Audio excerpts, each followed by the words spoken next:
Quick question. Between anime, manga, and novels, which one do you prefer? Or rather, which one do you believe does more justice to the story? Let me know what you think in the comments below. Anyway, on to the video. On a gloomy and chaotic battlefield, we are introduced to this world by our protagonist. Just like the death-filled field or the heavy clouds darkening the sky, our protagonist's tone is somber and heavy. Like a cliché from web novels or manga, one day, when he opened his eyes, he was already in a medieval fantasy world. He didn't know how it happened. Maybe Truck-kun paid him a visit, or a thick mommy sat on his face, suffocating him to death. Anyway, he fought desperately for survival, even becoming a mercenary, slashing enemies again and again just to stay alive. The protagonist's monologue is interrupted when a cunning enemy sacrifices himself to stop his rampage. Holding the protagonist down, the enemy creates an opening for his partner, who sneaks up, thirsty for blood.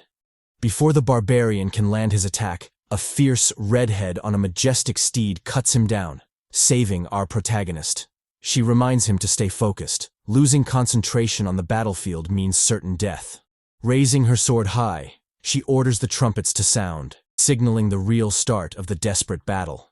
As forces clash, drawing blood and ending lives, our protagonist continues his monologue, wishing only to survive. We get a stunning shot of him sitting on a rock, surrounded by corpses, bathed in the rays of a setting sun. It's easy to see why he chose that moment for his monologue. The scene is epic. Stepping on the head of a fallen enemy, the redhead congratulates him for surviving again. Approaching him closely, she tenderly tells him to take care of his face and not let his handsome features get hurt. Finally, a protagonist who gets the girl from the start. He's definitely clapping the boss. I'm so jealous. Their tender moment is interrupted by the rain, bringing the protagonist back to reality. The mysterious Amazonian mommy reassures him, calling him Aaron and telling him she likes the rain.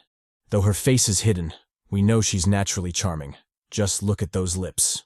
In the present, on a rainy day similar to the one in his memories, Aaron stands in the rain, recalling the words of his beloved. She had wanted to go east when the war ended, to a place where it rained often, and she asked him not to forget her. Now considerably more ragged and worn by life, Aaron stands under the shelter of a building, catching raindrops in his hand. His eyes are hollow, and a faint stubble lines his chin. A man who's clearly been through a lot. His moment of reflection is cut short by a loud whistle, and the culprit shouts at the marching guards, instructing them to catch an escaped criminal. Two men, one with brown hair, the other with black, join Aaron under the shelter, calling him captain. Aaron asks where the other members are, and they tell him they're on their way. The brown-haired man expresses surprise that the gentle Hans caused such a big incident, while the black-haired man scoffs, saying he always knew Hans was trouble. He suggests that Hans, being a mage, probably signed a contract with a demon. At the mention of demons, Aaron pauses to think. The brown-haired man ignores the accusation and teases the black-haired man, saying he's just mad that Hans took the title of most handsome. The black-haired man argues that the title is still his. No one took it away. Tired of their bickering, Aaron walks away, leaving the two idiots to their argument. Watching him go, the brown-haired man jokes that Hans's new nickname should be Hans, who's handsome even if only his head is left. Ignoring them, Aaron reflects that Hans would probably be hanged if caught. At the Casertic Outer Fortress Guard headquarters, Aaron meets with Manuel, the guard commander. The chubby, scheming man asks why Aaron is late, and Aaron replies that he overslept. Manuel, striking a devious pose, questions Aaron about his connection to Hans. Through a flashback, we learn that Aaron and Hans were once close. Hans used to call him brother, and they remained friendly even when Hans entered the Magic Academy. But Aaron downplays their relationship, saying they barely exchanged greetings. Walking closer, Manuel tells Aaron that the incident isn't simple. It involves a lord's daughter, and Hans stole something he shouldn't have. Looks like Hans is a lady killer too, stealing a noble's daughter. This story is full of rogues. Tapping Aaron on the arm, Manuel informs him that capturing Hans would please the Lord. Manuel may be a short king, but we've got to show some love for him. He knows how to play the game. Switching to a more intense tone, Manuel warns Aaron that Hans must be brought in dead or alive. Aaron agrees to do his best, though he silently laments that, because of Hans, he might lose his own head if things go south. Brown Hair calls out, announcing that Casertic Outer Fortress Guard Unit 4 has assembled. The full squad is revealed, and as expected, they look like a mismatched bunch, clumsy yet dangerous. The squad marches through the slums of District 7, enduring the rain. Blackhair grumbles about how filthy the place is, doubting Hans would hide there. Brownhair agrees, joking that Hans has a weak stomach and would be running around looking for a toilet in this mess. Having heard enough, Aaron turns to them with a menacing look, warning them to shut their mouths. He's tired of medieval guys talking about drinks when their lives are on the line. Spotting a suspicious figure sitting in an alley, Aaron instructs him to remove his hood for identification, his hand on the hilt of his sword. The hooded figure laughs menacingly, calling Aaron by name and preparing for a reunion. Before he can say more, Aaron clocks him in the jaw, sending him crashing into the mud. In a chilling tone, Aaron asks if the figure was the one causing trouble. The figure, confused, says he's just a herbalist reporting a theft. Aaron, realizing his mistake, casually remarks that he looked familiar. The herbalist, now aggrieved, curses about the shitty day he's having. First, his herbs were stolen, and now the guards are hitting him. He wonders why someone would steal his stash of grimroot, a common plant. Aaron, sensing something suspicious, asks which way the thief went. We fast forward to a lone figure leaning against an alley wall, panting and bleeding. Wincing in pain, the figure is startled when Aaron's voice calls out from behind. Standing tall, Aaron asks why Hans, who always kept things clean, had cut off his own hand. Telling him it's over, Aaron instructs Hans to surrender while he's still being nice. But Hans isn't giving up. Chanting a spell, he conjures a massive water ball from the rain-soaked ground. Aaron curses at the sight, shocked by the size of the magic. Apologizing, Hans attacks, sending the water ball hurtling toward Aaron. Aaron barely holds his ground, but Hans prepares another spell, conjuring an even larger water ball. Fed up, Aaron charges forward with blinding speed, closing the distance to engage Hans in close combat. Hans, shocked, rushes to finish his spell, but Aaron clocks him again, canceling the magic. With a menacing look, Aaron swings his sword, ready to end Hans's life. Powerless, Hans sheds a tear, calling Aaron brother one last time. Hearing the word brother, Aaron stops, leaving only a shallow wound across Hans's neck. Hans asks if Aaron will spare him, but Aaron ignores the question, checking for a demon's mark near Hans's heart. Finding none, he asks why Hans did something so stupid without being a demon's minion. Hans replies that it's hard to explain now, but someday Aaron will understand. Frustrated, Aaron sighs. He pours a healing potion on Hans's wounds, eliciting a scream, and tells him to follow. As they walk, Aaron reflects on whether losing a hand is punishment enough for Hans's crimes. Ultimately, he concludes it's not up to him. This medieval world deals only in guilt or innocence. At the secret passage, Aaron tells Hans to get lost. Hans starts to speak, but Aaron cuts him off with a punch to the face. With a menacing gaze, he tells Hans to get into the hole and disappear. Hans, gathering himself, expresses his thanks, calling Aaron brother again. As Hans walks away, Aaron reminds him not to call him that. We learn that in the small fortress of the Kasserdic eastern frontier, Hans completely disappeared. The handsome Hans, the kind Hans, the friendly Hans. Those were all names people used to call him. The scene shows a woman carrying her laundry back to the house, enjoying the morning sunshine. A gentle breeze, however, sweeps her underwear away. As she helplessly watches it fly off, we are informed that all those nicknames were used to describe Kasserdic's ladies' underwear thief. Turns out, Hans was a serial pervert, stealing women's underwear. What a down-bad man of culture. In this medieval world, where cleanliness, law, and ethics are utterly primitive, our protagonist is a guard captain, doing his best to survive in this damned chaotic world. Brownhead smacked the table, cursing Hans, the panty-stealing bastard. His anger was palpable as he wondered where the hell Hans had disappeared to. He wasn't alone. The full squad was back together again, as mismatched as ever.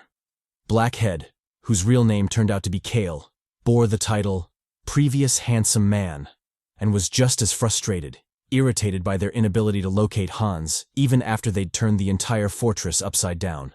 Brig, the newest member of the squad and carrying the nickname Youngest, chimed in, speculating that Hans, being a mage, must have used his magic to create some sort of gateway. Poole, the fourth member and known as Snake Eyes, mocked the idea, scoffing that if magic were all-powerful, they wouldn't even need their arms. His sharp, angry tone cut through Briggs' suggestion like a knife. The squad's banter was interrupted by the fifth and final member, Carter, better known as Sleepyhead. With sunken eyes and an exhausted look, he pleaded with them to keep it down, claiming he hadn't slept for days, thanks to Hans the pervert, and that he might die if he didn't get some rest soon. Brownhead sighed helplessly at Sleepyhead's exaggeration, calmly telling him there was no way he'd die from lack of sleep. Snake Eyes, however, begged to differ. He remarked that if anyone could die from it, it would be Sleepyhead, and the rest of the squad agreed. They even brought up Sleepyhead's notorious past as proof, mentioning how he'd thrown up just the day before from being so sleep-deprived. Fed up with the conversation, Brownhead declared that the search for Hans was officially over and told everyone to get some rest. We learn that his real name is Vermin, and he's unofficially known as Second Place, a title he likely gave himself. As the scene transitioned to our Chad, their conversation lingered, with the squad speculating whether it was their captain, Aaron, top dog, and leader of Unit 4, who had helped Hans escape. In Manuel's office, Aaron stood obediently in front of a mysterious figure. Lighting his cigar, the figure introduced himself as William. Aaron, visibly anxious, knew who this man was. The constable of the fortress. Someone with the power to cut off his head in an instant or lock him in a dungeon for the rest of his life. He was the top authority among Casertic's guards. Wasting no time, William immediately questioned Aaron about his connection to the pervert Hans. Standing up, William remarked that it was especially suspicious since Aaron had patrolled District 7 alone, a district guards couldn't even look into. His meaning was clear. Aaron let Hans go. Maintaining his composure, Aaron simply replied that there was nothing in District 7 except for some poop. His response was equally cryptic. "Do you have proof?" The two men locked eyes, silently challenging each other. Breaking the tension, William called out to Manuel, the scheming bastard, causing the short king to nearly jump out of his skin, his aristocratic wig flying off. William, clearly unimpressed, casually noted how good the cigars tasted, sarcastically praising Manuel for affording them on his meager salary. Manuel, catching on to the insinuation, quickly claimed they were a gift from a distant relative. Growing more serious, William asked if Manuel had stolen or embezzled them. The short king, tripping over himself, vehemently denied the accusation. William, his aura suffocating the room, reminded them that anyone living in that castle who committed a crime or helped someone else do so would die by his hands. To make his point, he used Aaron's armor as an ashtray, putting out his cigar while leaving a clear message: "I'm watching you." Aaron, nonchalantly brushing off the burn marks, plastered on a fake smile and told William he'd keep that in mind. The scene shifted to the castle streets, where the evening sunset bathed everything in a beautiful golden light. Our boy Aaron, still irritated by the whole ordeal, cursed the damned Middle Ages and its lack of human rights. Despite his frustration, he couldn't help but think Hans might have actually escaped. His train of thought was interrupted by a shrill scream coming from a nearby alley. In the alley, a ruffian held a woman in his arms, commenting on her beauty and suggesting that he might stay a little longer to dip his chip in the sauce. The woman, Henna, owner of the Laughing Rabbit Inn, was having none of it. She demanded the thug let her go, but her words only made the ruffians laugh louder. A redhead with soon-to-be clapped by MC syndrome sarcastically told the ruffian to be gentle with Henna, reminding him that they were new to the village and just wanted to make some local friends, the kind that shared a bed. The rest of his gang burst into laughter, clearly enjoying the scene. Henna, however, warned them that they were getting involved in something troublesome and might regret it. The sly chuckles from the inn's regulars confirmed that they knew exactly what she meant. Unfazed, the redhead loomed over Henna, asking what would happen if they didn't back down. He grabbed her bust, taunting her with the idea that no guard would come to her rescue in such a shabby inn. Thankfully, his rambling was cut short by the arrival of Aaron. The inn's regulars, seeing him, called out his name. Seizing the opportunity, Henna darted behind him, while the ruffians tensed up, sensing the shift in the air. Aaron, ignoring the thugs for a moment, casually told Henna 10 days. She countered with 5, insisting that it wasn't as bad as last time and reminding him that, as a guard, it was his responsibility to deal with such things. Their odd back and forth left the thugs visibly confused. Annoyed by being ignored, one of the thugs charged at Aaron with a raised fist. Still in the middle of his negotiation with Henna, Aaron calmly finished by asking for 8 days. With the deal sealed, he turned his attention to the thug, grabbing him by the face mid-charge. Eren quipped about the thug's foul medieval talking habit, before yeeting him across the room, crashing him into his fellow ruffians. Eren, now in demon mode, declared it was time to educate the ruffians. The redhead, finally realizing what he'd gotten himself into, broke out in a sweat. The inn's regulars, anticipating the beatdown, cheered and ordered more beer, eager for the show. They were all followers of Eren, the rogue captain of Kaserdik's guards, and they knew what was coming. Eren, after delivering a barrage of punches and kicks, commented that there were no bad medieval people, just those who needed to be beaten up. With a final charged punch, he pinned the redhead to the ground, ending the fight. As the locals cheered, ordering more drinks, Eren wondered if he should give them a lesson too. But before he could decide, the redhead, in a desperate move, tried to unsheath his axe for a sneak attack. Eren, his gaze icy, asked if he really wanted to go that route. The redhead, sensing the danger, immediately gave up any thoughts of resistance. With that, Eren clocked out for the day. Later that night, as he slept, memories of his past flooded in. We saw the moment he was reincarnated into this world, lost and confused. His saviors had given him the name Eren. The scene shifted to a city in flames, where a woman, a fierce Amazonian mommy, smiled warmly at him, even in her dying moments, urging him to escape and live on. Startled awake from his nightmare, Eren drew his sword. His breath labored, his emotions raw. Whatever had happened in the past had left deep scars, but that story would have to wait. The next morning, Eren, still troubled by the events of the previous night, diligently swung his sword. It had been 6 years since he found himself in this world, and he wondered just how much longer he'd have to keep up his routine. His solitary practice was interrupted by the arrival of a mysterious man. Watching from a distance, the man clapped slowly, commenting on Eren's swordsmanship. "No frills," he said, "just pure skill." He remarked that he hadn't expected to find such a proficient swordsman at the border of Kasserdik. His voice carried a mix of surprise and curiosity. Eren turned to face him, his eyes quickly taking in the details. The man's armor bore the symbol of the Fenner family, a well-known and noble house. At his waist, a spiral rapier hung, its ornate design marking him as no ordinary traveler. The realization hit Eren instantly. The bastard standing before him was a knight. Knights were more than just men of combat. They were superhumans, wielders of aura, and the defenders of humanity against demons. The knight standing before Eren was one of these elite warriors, likely from the distant Bolt Fortress. Eren tightened his grip on his sword, his suspicion rising. What was a knight doing in this remote area? Was he sent by the Empire? Sensing Eren's distrust, the knight smiled warmly. "You've got nothing to worry about," he said. He admitted he had gotten carried away after witnessing Eren's sword skills, and approached without thinking. Growing more serious, he asked if Eren belonged to any knightly order. Before Eren could respond, a loud voice called out, addressing the knight by name. Ben. Approaching them with her long hair flowing in the wind was the beautiful and graceful Vivian Fulputz, daughter of the Lord of Kasserdik. Flashing a bashful smile, she lightly scolded Ben for leaving her behind, despite being her escort. Noticing the conversation, she quickly apologized for interrupting. Following protocol, Eren knelt before her and introduced himself as Captain of Squad 4. With a formal salute, he cut a striking figure, majestic and silent in his riz.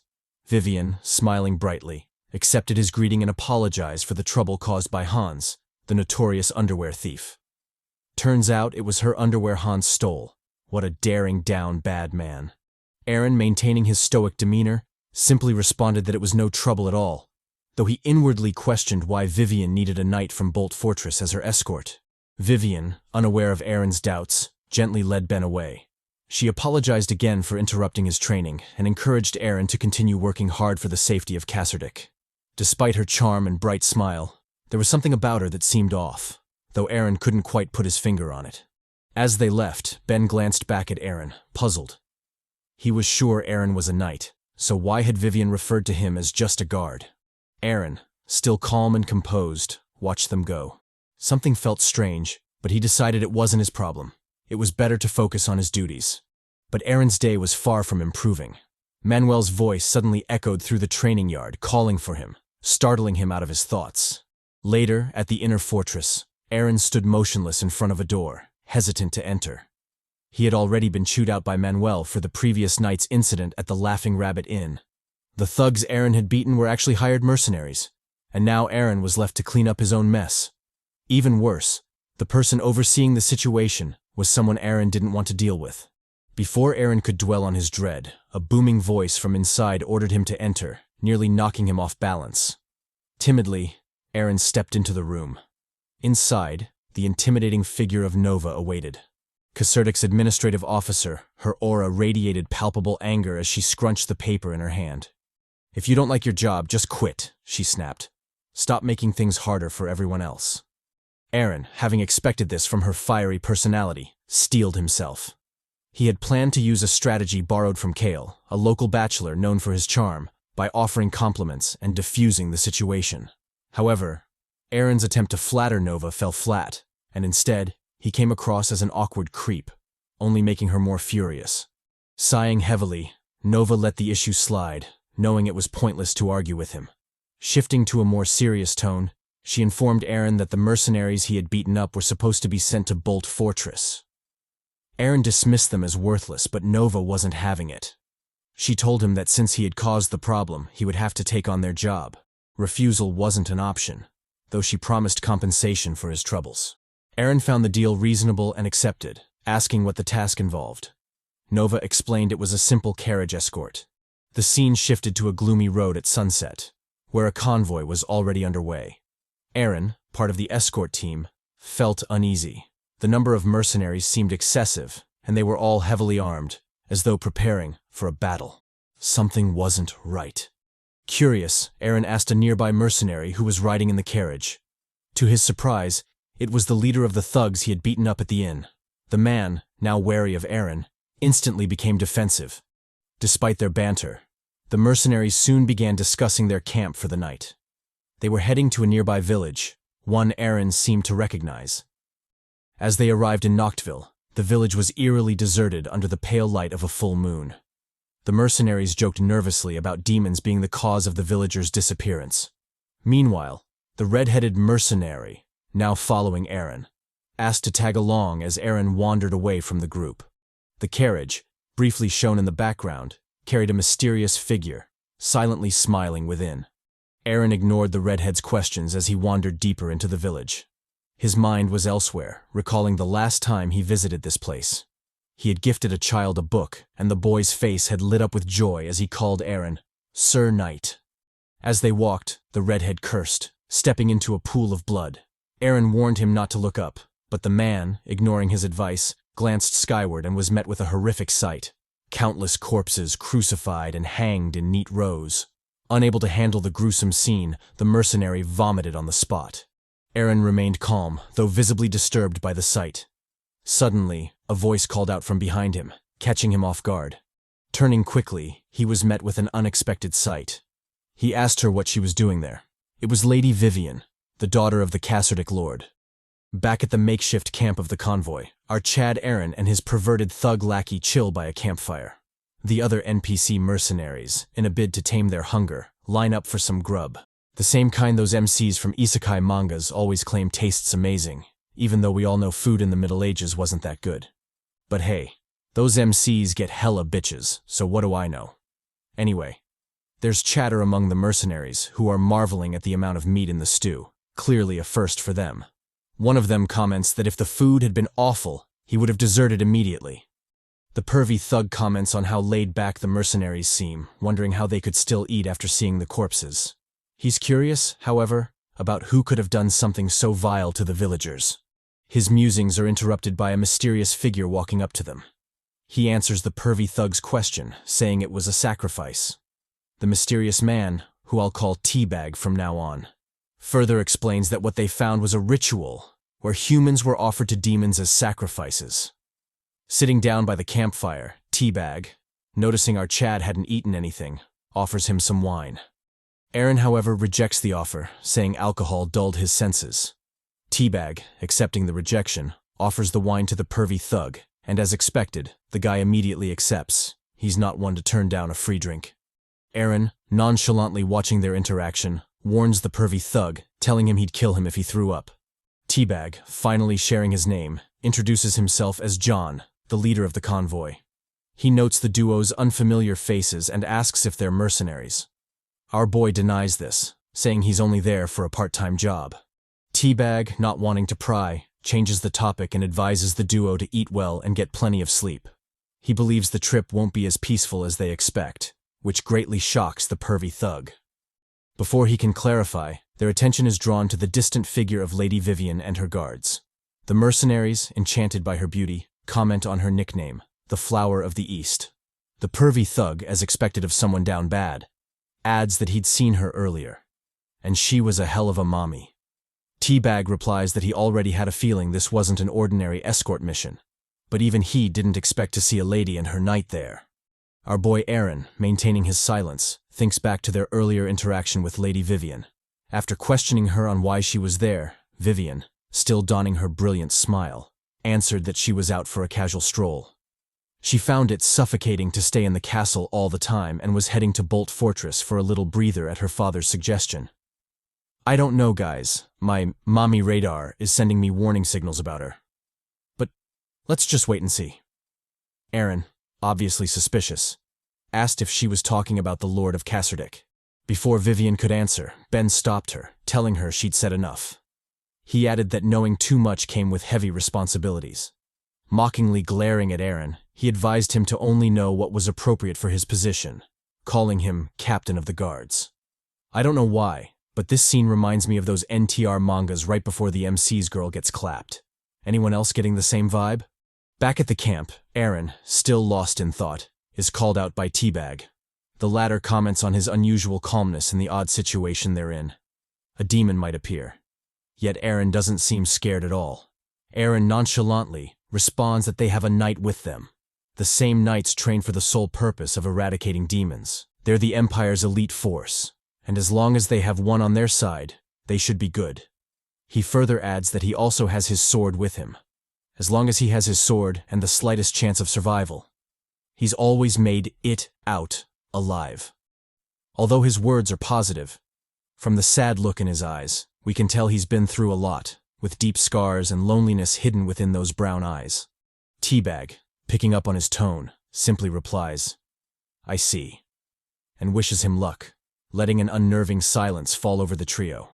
The scene switches to Aaron inside a house, picking up a book. With a slight smile on his face, he nostalgically gazes at it, thinking back to when he gifted it to the little boy of the village. He remarks that it's been a while since they last saw each other, and the boy, Horn, must have grown taller. Aaron, lost in his memories, seemingly fails to notice a figure creeping up on him. The figure, hoping to catch him off guard, lunges at him, but our boy, having already sensed it, swiftly turns and lands an elbow blow to the figure's head, knocking it back. Turning to confront the stealthy assailant, Aaron is shocked to realize it's an undead, a zombie. The zombie, with a glint in its eyes, charges at Aaron again, craving his blood. But Aaron, launching his counter, swings his sword, cleanly slashing the zombie in two, its half-body dropping loudly to the ground. Somberly gazing at the fallen foe, Aaron wonders where it came from. His thoughts, however, are interrupted by a shrill scream from outside the house. The voice turns out to be the pervy thug, swinging his sword in a panic and begging the zombies not to come close to him. Isn't he supposed to be a tough mercenary? What the hell is this shit? Aaron, coming to his aid, swiftly decapitates the zombie, sending its head flying. He looms over his foe's fallen body with a somber expression on his face. The pervy thug, noticing his arrival, clings to our boy like a damsel in distress. Aaron, irked by his reaction, tells him to calm down and asks where everyone else is. The pervy thug, still in tears, replies that they're screwed. Everyone in the convoy had passed out and won't wake up. It's like they've been put under a sleeping spell. Aaron, gradually realizing the danger of the situation, wonders if it's magic. However, if that's the case, how come only the pervy thug and himself were unaffected? Suddenly realizing something, he notes that it must have been the meal from earlier. However, since it wasn't poisoned but only drugged, he deduces that the mastermind's goal is to capture someone alive, and that someone is most likely Vivian. The pervy thug, drawing our boy from his thoughts, points toward a horde of zombies, telling him they're screwed. The horde, sensing the vitality in them, collectively charges at the duo. Aaron, still unfazed, calmly walks forward. Drawing his sword, he muses he'll warm up with the low-level zombies before the real game starts. Activating Demon Time, his aura completely changes, the sheer pressure of his presence pressing down on everyone. With a simple swing of his sword, he casually splits a zombie in two. Continuing his rampage, he unleashes a flurry of slashes, dicing the zombies into bits, blood and gore following his every move. With a mighty swing, he delivers a vertical slash on an unsuspecting zombie, cleanly splitting it in half from head to toe. Somberly staring at the advancing horde, his body bathed in the blood of the vanquished, he asks if that had finally woken them up, calling it the army's wake-up call. Unrelenting, he lunges at the incoming horde, unbothered by their numbers, his sword ringing in the starry night. After a while, Aaron, now standing in the rain amidst the fallen zombie bodies, casually wipes the blood from his face. Although his breathing is a little labored, he appears to be completely fine. Hearing a distant growl, he curses, wondering if he'd missed one. Turning around, Aaron is shocked by the sight before him. Blonde hair, green attire, the eyes that were once full of life are now gone, replaced by hollow black sockets, leaking dark blood. Aaron somberly stares at the approaching zombie. Just as he expected, the boy from his memories, Horn, had indeed grown taller. We flash back to 2 years prior when Aaron was fleeing from his pursuers. He had settled down in a small village, hiding from his chasers. Horn, still a young and vibrant kid back then, called out to Aaron, addressing him as Sir Knight. Aaron, lying on the forest floor, teasingly asked Horn who he was calling Sir Knight. Horn replied, saying he had seen it in a book, that knights were strong and cool. Horn, the son of a village farmer, loved books despite his humble background. Showing Aaron a picture of a knight in armor, he beamed, saying Aaron was the strongest and coolest person he knew. Aaron rubbed his hair, telling him he loved to talk nonsense. Horn, feigning annoyance, complained, but it was obvious he liked the attention, just as Aaron did, as shown by his broad smile and peaceful demeanor. He genuinely liked the kid. Their happy moments are a sharp contrast to the present, where the boy is now an undead, and Aaron is left with no option but to slay him. Back then, even after Aaron had settled in Kasserdic Fortress, he still visited Horn. He remembered the glint in Horn's eyes when he told him about the library in Kasserdic, full of books. He told Horn that librarians were buried in books all day, and the bookworm visibly glowed in anticipation, sharing his wish to be a librarian one day. Aaron encouraged him, saying it was a perfect fit for someone like Horn. We switch to the present, where Aaron has no choice but to kill Horn. As he readies his sword, he reflects on how some believe demons feed on human fear. His sword, although mighty enough to cause a powerful gust of wind, falls short of reaching the kid. His labored expression clearly indicates his troubled mindset and the unfair choice he's forced to make. He flashes back to a time when Horn came to him bruised. Aaron had asked what happened, and Horn replied that his father had beaten him for expressing his wish to become a librarian. The angry father had insisted that a farmer's son could only be a farmer. The incident had deeply hurt Horn, who had cried uncontrollably, and all Aaron could do was watch. Aaron knows people's beliefs are wrong. Demons don't feed on fear, they feast on despair. Dropping his sword, Aaron hugs Horn. Holding the undead boy tightly, he tells him he was never a knight. His hand rests on Horn's head, just as it did back then. As he pulls the boy closer, he says he was just a fortress guard. With that, he snaps Horn's neck, peacefully ending his life. As the boy's undead hands drop motionlessly to the side, Aaron continues to hold him, overwhelmed by sorrow. The gloomy weather mirrors Aaron's mood, with rain falling endlessly from the sky. Despite the horde of monsters behind him, Aaron doesn't seem to care. His entire focus is on Horn, now lying dead before him. Pervy Thug, with perfect timing, calls out to Aaron, saying he's finally managed to wake up the sleeping mercenaries. Leading the charge, the mercenaries lunge at the zombies, intent on wiping them out. Aaron, still focused on Horn, closes his eyes and tells him to rest in peace, hoping nothing more will trouble him after death. His painful goodbye amidst the chaotic battle going on around him is heartbreaking, enough to bring a tear to the eye. Some manly tears. A fiery explosion sounds, adding even more chaos to the tragic night. The mercenaries quickly identify it as coming from the temporary residence of Vivian. Grabbing his sword, Aaron slowly walks toward the burning building, leaving one final whisper for the fallen horn. "I'll avenge you." We switch to Vivian's residence, where, like everything else fucked up that night, a massacre is underway. The bodies of guards and maidservants lie sprawled on the ground, lifeless. The sole survivors are an unconscious Vivian and her knight, Ben, who seems to be on his last leg. Ben comments that, due to rumors of an attack on Vivian's life in Cassardec, they had secretly planned to flee to Bolt Fortress. The rumor turned out to be true. Although he never expected them to target such a secret procession, he stands tall, his rapier glowing with his aura, refusing to back down. He quips that holding a sword to protect a lady is part of the happiness and romance of being a knight, even if the opponent is a vile demon. Staring resolutely at the demon, he warns it to step back. The demon, grinning sadistically, remarks that Ben is a knight who likes to yap. Catching on to Ben's scheme, the demon informs him that while he's trying to buy time to heal by talking so much, he shouldn't get his hopes up. The dagger Ben was stabbed with was coated in a vicious poison, and the stew they ate was also laced with poison. The effects should already be showing, and Ben's mind must be foggy by now. Mocking Ben, the demon asks if he really thought he stood a chance of survival. Ben retorts with a witty comment, mocking the demon's vile nature and ugly appearance. The enraged demon furthers its transformation, with numerous strange eyes sprouting from its left arm. Lunging at Ben with its demon claws, it warns him to watch his words. Ben leaps back, barely dodging the devastating slam of the demon's attack. The crushed floor proves his choice to evade was the right one. Analyzing his aura, Ben notes that due to the poison, it's barely half of his usual power, and his aura is nearly gone.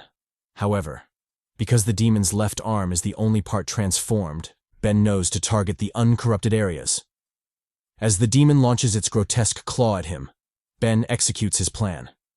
Dodging the attack, he readies his rapier, aura set to the maximum. Seizing his opening, he delivers a powerful stab aimed at the demon's neck. But the demon, anticipating Ben's move, dodges the attack and counters. Grabbing Ben by the throat, the demon begins choking him. Mocking Ben, it tells him that stabbing its untransformed parts won't kill it. Vowing to end Ben's life, the demon tightens its grip as the knight coughs blood from the damage. Ben, on the verge of defeat, notices a surprising sight. Aaron, our boy, has stealthily approached the demon, sword in hand, ready to strike. He's come to avenge Horn. In one mighty slash, Aaron decapitates the demon, splattering its blood everywhere. With a deadly glare, he tells it to accept its death by his hands. The demon, having received a lethal blow, screamed in agony. The sneak attack had slashed off a chunk of its head, exposing its skull and the squirming brain inside. Furious, it launched a counterattack on our boy, demanding to know where he had crawled out from. Aaron, quick to react, blocked with his sword. But the blow was powerful enough to send him crashing into a nearby wall, his anguished groans sounding soon after. The demon, getting a brief moment to recover, roared in rage, sparks of crimson aura bursting from its head as it channeled its powers to heal.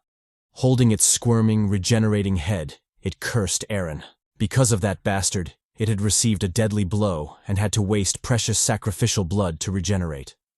Gazing at his slowly dissipating demonic arm, the demon knew it had to act quickly. It had to complete the sacrifice of Lady Vivian, the Pantsu Mami. However, his plans were interrupted by a sudden voice from behind. The voice, which it had come to loathe by now, called out Horn's name. As expected, Aaron wasn't done yet. He slowly picked himself up, yelling, "Revenge for Horn!" He readied his attack and charged at the demon, looking majestic in his aerial assault. Their clash, akin to a battle of titans, caused shockwaves, the thunderous sounds reverberating through the room. The demon, being physically superior, yeeted our boy across the room again, sending him crashing back into the wall, but Aaron didn't leave empty-handed. Getting his lick back, he managed to slash the demon's chest, drawing blood. Unperturbed by the crash, Aaron shakily rose again, using his sword as a makeshift cane. He taunted the demon to keep healing, because every time it did, he'd be there to cut it down again. Completely enraged, the demon cursed at Aaron. It was at its wit's end, having to deal with the stubborn and relentless MC.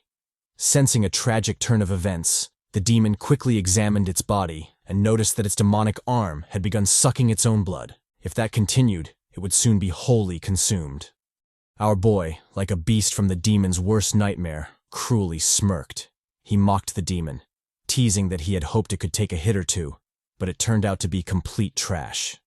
The demon, losing its composure, grit its teeth in frustration. It was truly at its wit's end dealing with Aaron. Aaron, not caring about the demon's feelings, charged again. With his trusted sword in hand, he delivered another vertical slash, the demon barely managing to block it. Fed up with the nonsense, the demon yelled at Aaron, asking who Horn was and why he would go so far. Despite its calm demeanor, it was secretly shocked by Aaron's superhuman strength. The bastard wasn't even a knight. Where did all that strength come from? What the demon didn't know was that our boy had been clapping some rejuvenating Amazonian cheeks. Of course, he'd be hella strong.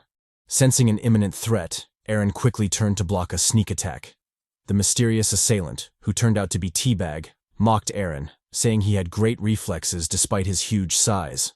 Aaron, unfazed, casually replied that he'd been wondering when Teabag would finally crawl out.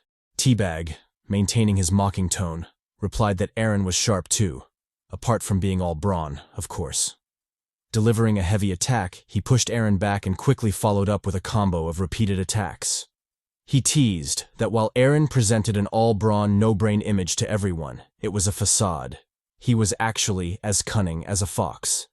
Aaron, struggling to keep up with the barrage of attacks, replied that Teabag's involvement was obvious.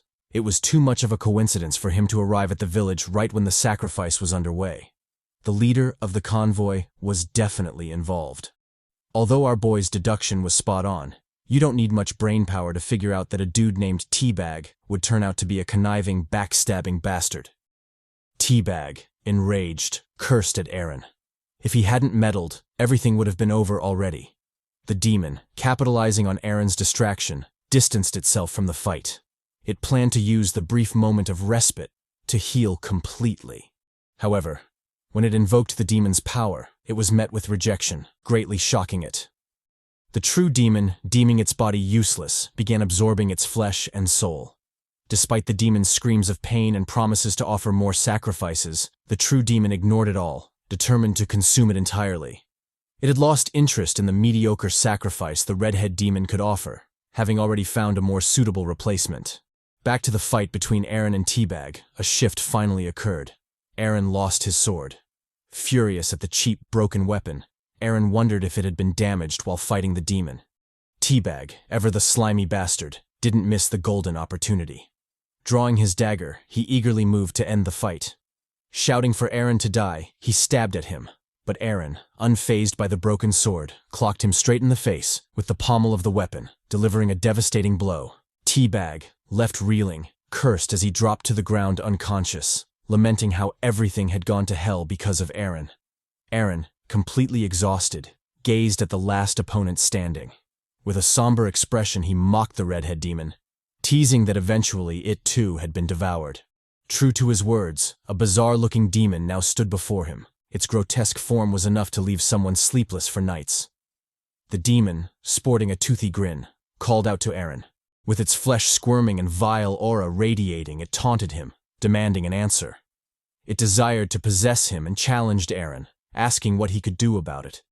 It noted that Aaron didn't even have the strength to swing his sword, and, not being a knight, how could he possibly fight his inevitable demise? Aaron silently stared at the demon, unfazed by its words. With a resolute expression, he dropped his broken sword and charged at it.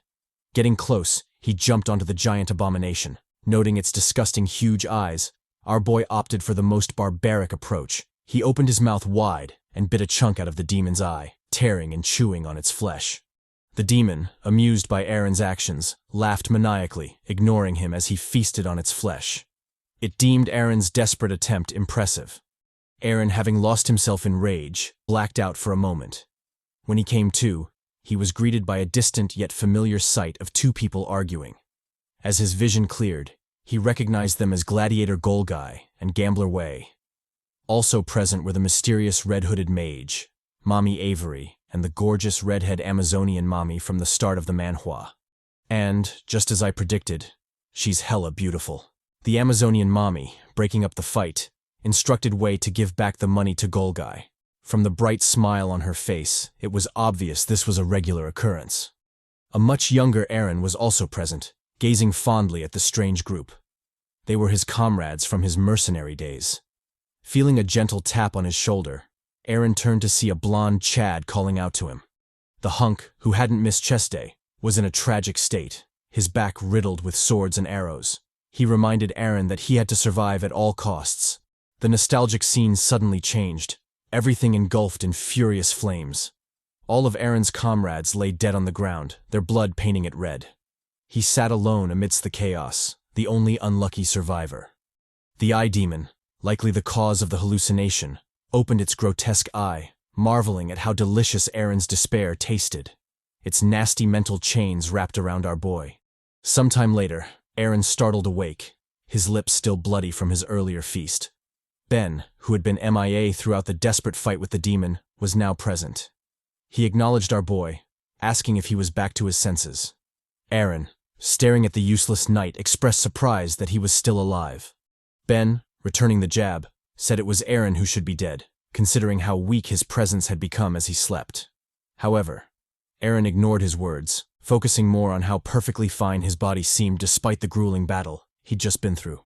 Pulling Aaron from his thoughts, Ben informed him that he had found him unconscious when he woke up, but the red-headed demon, now looking completely drained, was lying next to him. With a cautious look, he asked Aaron if that was his doing. Aaron, ignoring the missing pieces of his memory for the moment, got up from the floor. He replied that he had lost most of his memories of the fight, but it didn't matter.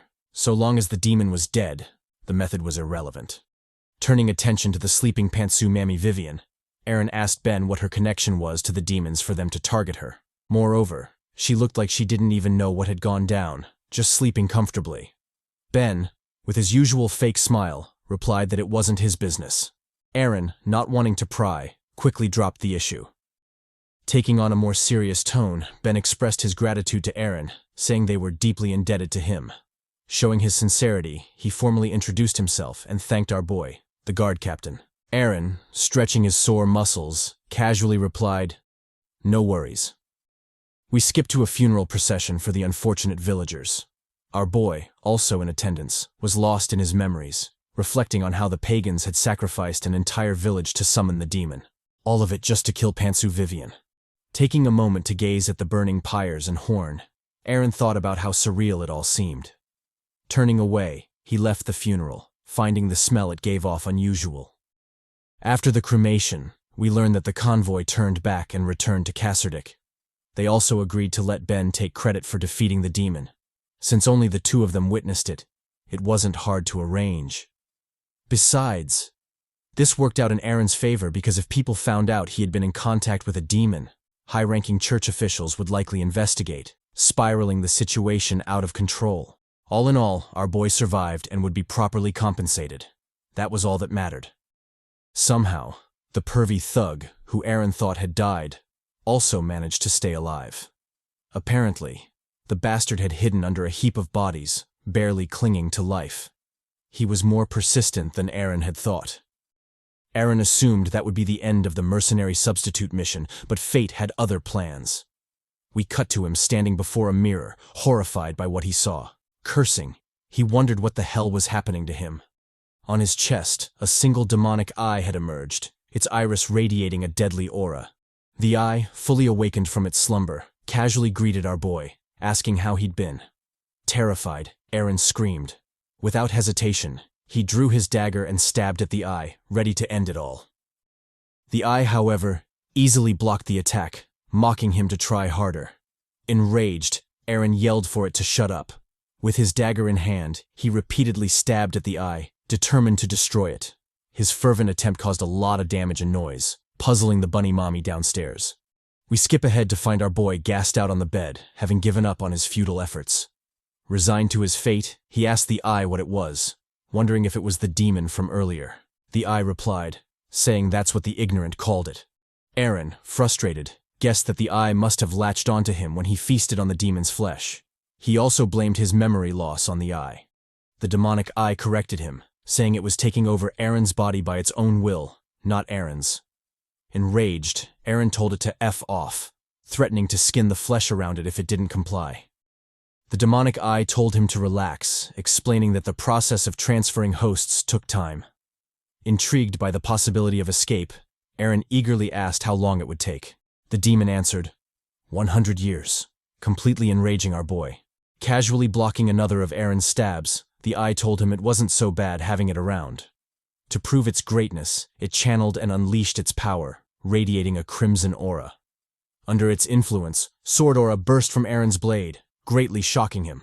Startled by the majestic aura, he immediately recognized it as Knight's sword aura, a power solely possessed by knights. But what did a demon have to do with that? Before he could think too much, the aura swiftly dissipated. The eye, taking the chance to brag, asked if Aaron had seen its potential. Despite its big words, the creature looked completely spent, its eye rolling back from exhaustion. Aaron, perplexed by the turn of events, called it a complete weakling. One bust, and it was done. Total trash. Before he could dwell on it, a loud voice called out, startling him. Quickly covering himself like a shy maiden, Aaron decided to hide the demonic eye from Henna, the bunny mommy. He'd be screwed if she saw it. Henna called out again, telling him he had a visitor. The Kesserdic Catholic monastery was looking for him. The emissary, having run out of patience, or maybe just because he's an asshole, shoved Henna, the bunny mommy, aside, opting to find Aaron himself. With a pompous attitude, he shouted at Aaron, chastising him for hesitating when summoned by a noble. With a cocky and very punchable face, he yelled, informing Aaron that Sir Ben was looking for him. Before he could spout any more nonsense, our boy clocked him straight in the face. Serves the bastard right for pushing our bunny mommy. Aaron, the Chad, smiled mockingly after delivering the warm greeting. He teased the man for still having the same ugly face, calling him Jace the Halfie. Gazing at the bleeding Jace, he told him to lie down obediently and wait until he was done. The latter, vexed and a bit helpless, cursed our boy, calling him crazy. We cut to a while later as the two make their way down the stairs. They are met by Bunny Mommy, who inquires if Aaron would be heading out. In a shocking and sensual twist, the Bunny Mommy struck a seductive pose, telling Aaron to return home early. She'd recently learned a new massage technique that was guaranteed to make him feel good. All she asked in return was a mere 50 copper. Our boy, however, wasn't a simp. He casually passed her by, saying he didn't need it. Bunny Mommy, a bit flustered, desperately lowered the price to 40 copper, but our boy wasn't having it. He was a proud member of the Virginity is Cool Club. Just like you down bad Chads. We immediately switch scenes to the boys walking through a bustling market. Our boy inwardly remarks on freaking out when he first got the summons. He had thought it was the end of him, but it turns out it was Ben looking for him. With a smile that could get him mistaken for a charlatan, he wondered if he was being summoned to receive his reward for defeating the demon. We get a brief flashback to the night of the attack. The noble knight had questioned him, asking if it was really okay to give him credit for defeating the demon. Such a feat was highly acknowledged by the kingdom, after all. Aaron, still donning his carefree smile, replied that although tempted, he didn't like the noise it would bring. If Ben really wanted to thank him, then he should share some of the rewards with him. The humble knight readily agreed, inwardly noting that Aaron was sharper than he looked. Back in the present, our boy was lost in thought. Apart from the juicy rewards he hoped to receive, there was a different issue plaguing his mind with restlessness. The demon and the strange power that resembled aura. We learn that aura in this world is a power meant to destroy evil and enforce justice. It is a miraculous ability given only to knights. Typically, only those handpicked and trained by the Empire become knights, with the exact training methods left unwritten, always shrouded in mystery. That being the case, what exactly was up with the demon and its mysterious power? The whole thing seemed eerie and bizarre. Deciding not to dwell on it, he turned to Hafi, asking how much further they had to go. The latter replied that they were almost there, his pompous attitude having survived the punch from earlier. Turning to our boy, he asked what Hafi meant, and why he kept calling him that. Aaron mockingly replied that it meant half of a half-noble, a suitable nickname for a bastard of a noble's bastard like himself. Damn, bro was actually a mega-bastard, a super-bastard, bastard squared. Hafi, the mega-bastard, was understandably enraged by Aaron's mockery. With some manly tears in his eyes, he vowed to kill Aaron one day. However, it turns out that won't be necessary, because our boy is officially cooked. They had finally arrived at their destination, and to our boy's horror, it was the Solar Church, the last place someone possessed by a demon wanted to be. We cut to inside the church. Our boy was welcomed by the regal-looking knight, Sir Ben. He expressed his delight at meeting Aaron again, his smile almost blinding. Noticing Aaron's tense expression, Ben asked if he was startled by the sudden summoning. Our boy inwardly remarked that he was scared of being exorcised. The demon murmured, saying the church was putting him in a bad mood.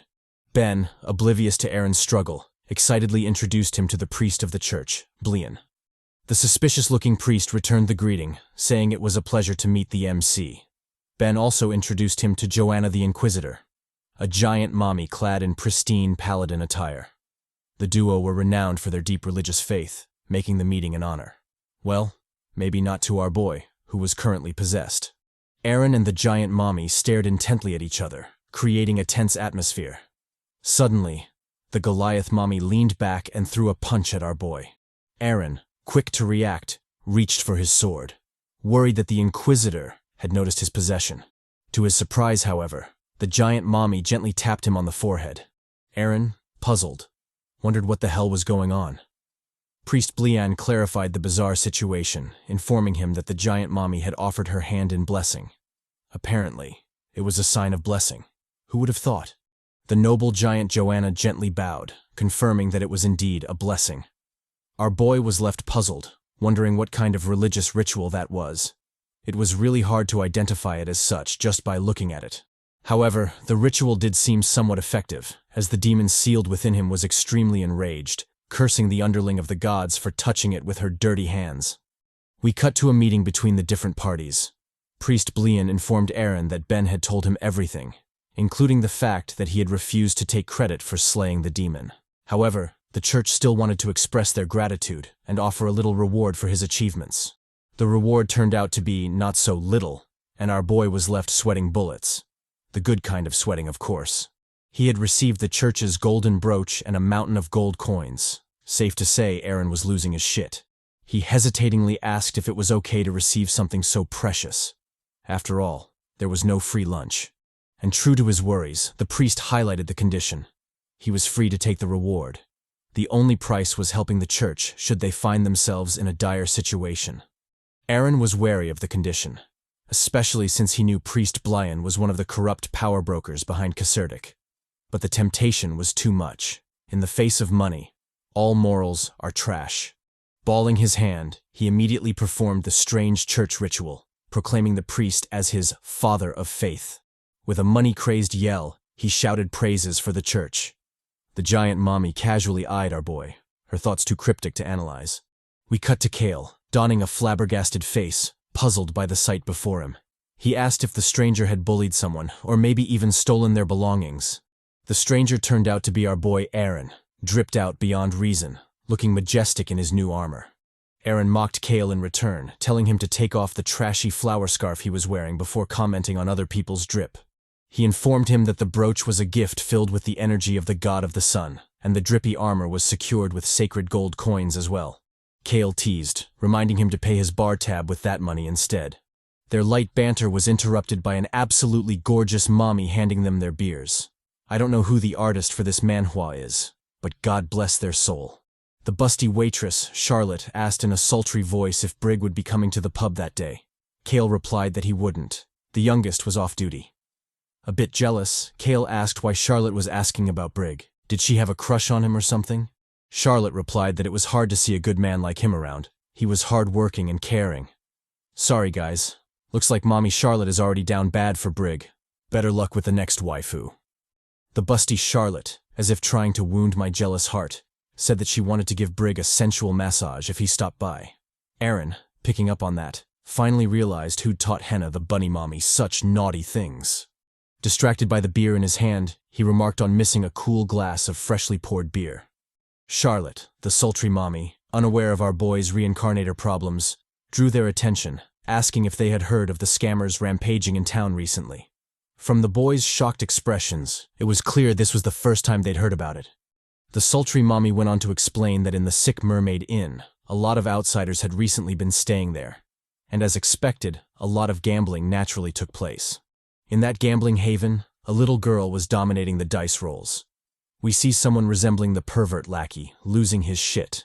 Sweating bullets, he asked how it was possible for the opponent to roll a 6-5 times, yelling that it was a scam. Aaron slammed his drink on the table and immediately got up to leave. How dare a minor gamble in the district he was in charge of?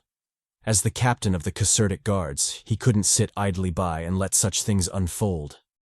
Under the puzzled gazes of the sultry Mommy and Kale, he turned to leave. With a sinister look, he urged Kale to follow. They were going to put an end to the gambling. Put an end to it or rob everyone involved. Our boy is giving me mixed signals. We cut to our boy at the gambling ring. With a move reminiscent of his title, Rogue Guard, he kicks down the establishment's door, loudly announcing his majestic arrival. The pub's owner, a bit startled by Aaron's entrance, stutters his name in fright, asking how he caught wind of the pub. Our boy, like a protagonist in those reverse harem manhwas, basks in the glow of his entrance, greeting the owner and telling him it's been a while. The owner, completely flustered, asks why he's there. Hadn't he quit gambling already? Our boy, like a true degenerate, replies that he's going for one last round. He recently came across a shit ton of money, and his hands are itching for some gambling. Picking a seat, Aaron chooses his gambling table, saying he smells money from there. Turning to the kid sitting there, he comments that he heard she was really good with the dice, and he's there to witness her skill firsthand. We cut to our boy indulging in some degeneracy. Having rolled a 6, he happily remarks that they've tied again, and true to his words, the mysterious girl has also rolled a 6. Feeling lucky, or maybe just because his degenerate juices are flowing, Aaron decides to go all in, double or nothing on the bet. The mysterious kid obviously accepts his bet, inwardly mocking Aaron for being a fool. She had lost a few rounds on purpose, but now our boy has become arrogant, throwing money around like a big whale. Hearing a slight cough from behind, she notes it as the signal to start reaping. The big whale won't even know what hit him. He'll probably leave the pub completely naked, having lost everything gambling. Using magic, she starts manipulating the dice, determined to suck Aaron dry. The MC, however, shouts for her to hold the F up. Was she trying to cheat using magic? The accusation greatly shocks the young girl. Like a total noob, she rises in protest, asking if Aaron had proof. Well, young missy, your reaction is proof enough. Aaron, casually sipping his beer, replies that of course he has proof. If his guess is correct, then she should have given both of them a 4, effectively ending the game. And true to his words, the results were exactly as he'd predicted. They both had 4. Taking a darker tone, he bets all his money in hand that the girl was using magic.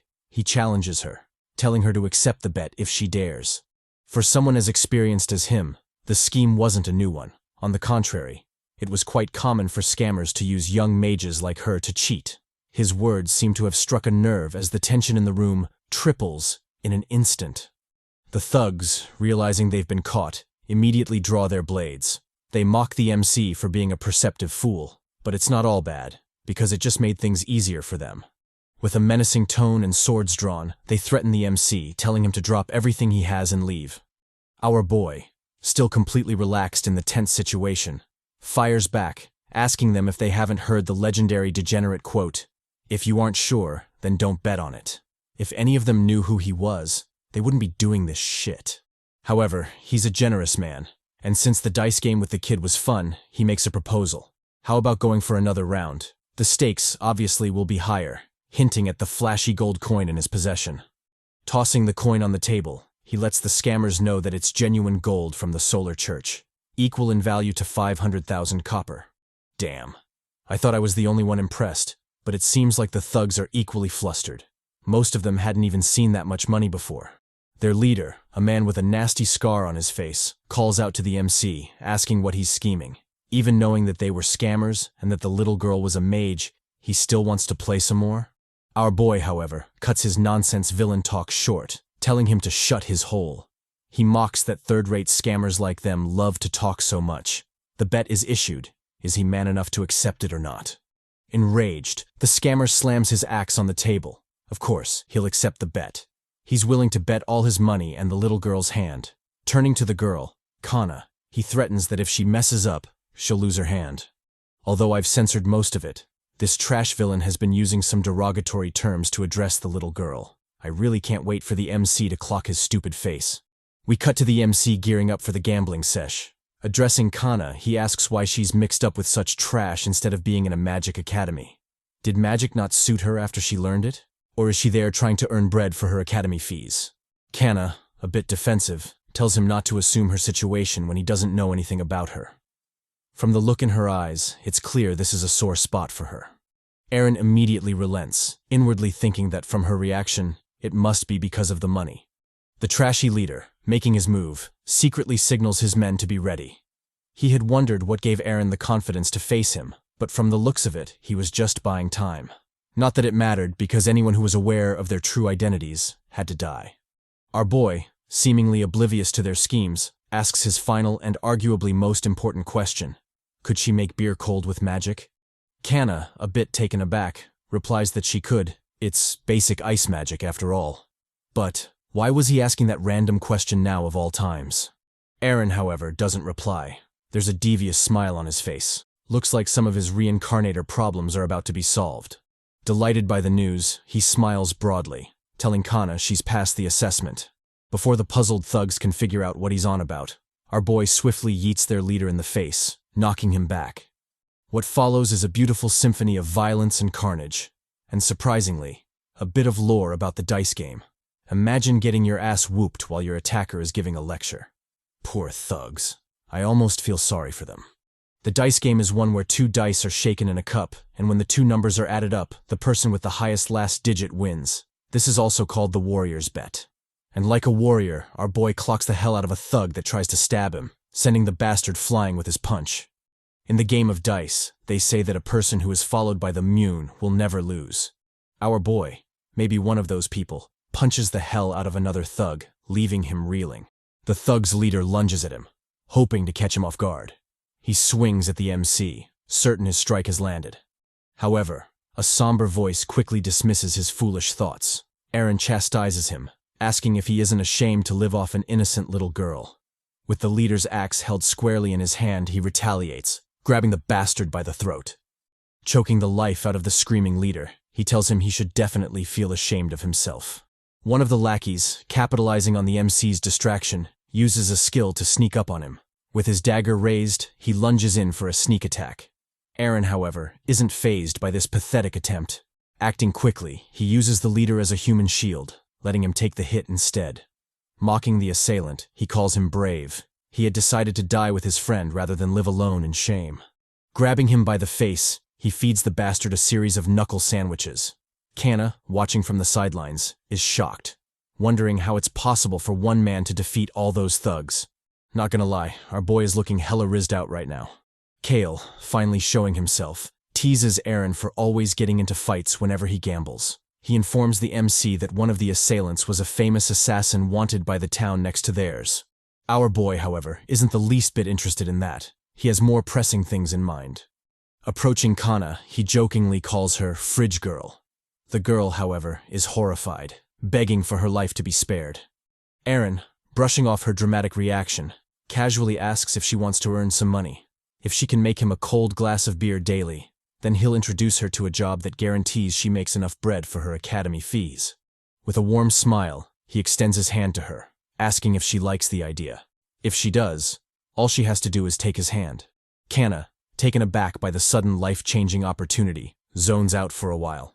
Eventually, however, she comes to her senses and reaches out to the warm hand offered to her. Of course, she'll take it.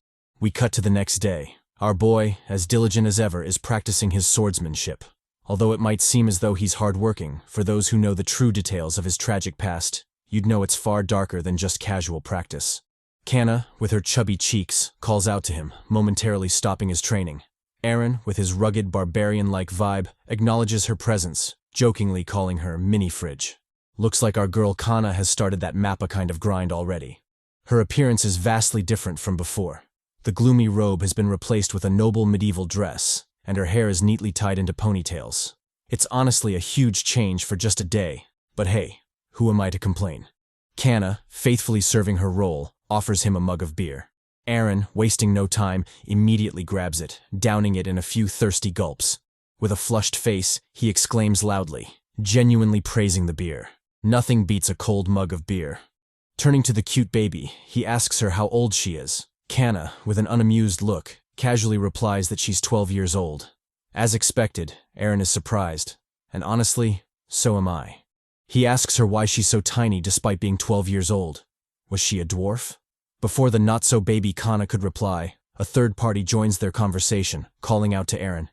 It's the bunny mommy, owner of the Rabbit Inn. With a yandere look, she sternly asks Aaron if Kana is his daughter. Our boy, caught off guard by the outrageous question, visibly pales. What the fuck was the bunny mommy on about? Sure, he'd clapped the Amazonian mommy, but that was it. How could he have a kid? He calmly lets her know that Kana is a mage he'd found on the street. She was short on manpower, right? Well, Kana was the perfect solution for that problem. Bunny mommy, unimpressed, calmly eyes Kana, probably wrestling with the jealousy in her heart. Sure, she needed help with the pub, but was she really going to take in Aaron Poppy's alleged bastard? Seemingly coming to a realization, she lunges at Kana, taking her into her arms. There was no way such a cutie pie would be Aaron's daughter. She consoles the little mage, telling her it must have been hard dealing with such shady adults. But that's over now. She'd take great care of her moving forward, although her words might sound very touching. Honestly, what the fuck is up with that face? Don't tell me this bunny mommy is actually a slave driver in disguise, planning to use the little mage to rake in big bucks. With that dollar shine in her eyes, she asks if Kana can make 300 cold glasses of beer, promising to double her pay. Damn, our little mage is cooked. That's definitely black company treatment right there. Aaron, the bastard, turns away, completely ignoring the injustice our Kana is facing. He casually excuses himself, saying he's leaving for work. We cut to a bit of info about how our favorite Reincarnator spends his days. First, he clocks in and greets the boss. Well, greeting isn't really the right word, because mostly it's him getting yelled at for hitting people.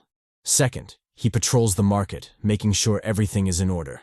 Of course, while he's there, it's very important to inspect the goods of the merchants, taking some just to make sure everything is in order. Although some of them might curse him, that's only because they're confused and don't recognize his majesty. It's because of him that the thugs aren't spreading chaos in the market after all. And last but not least, he does external entrance checks to make sure everything is all right.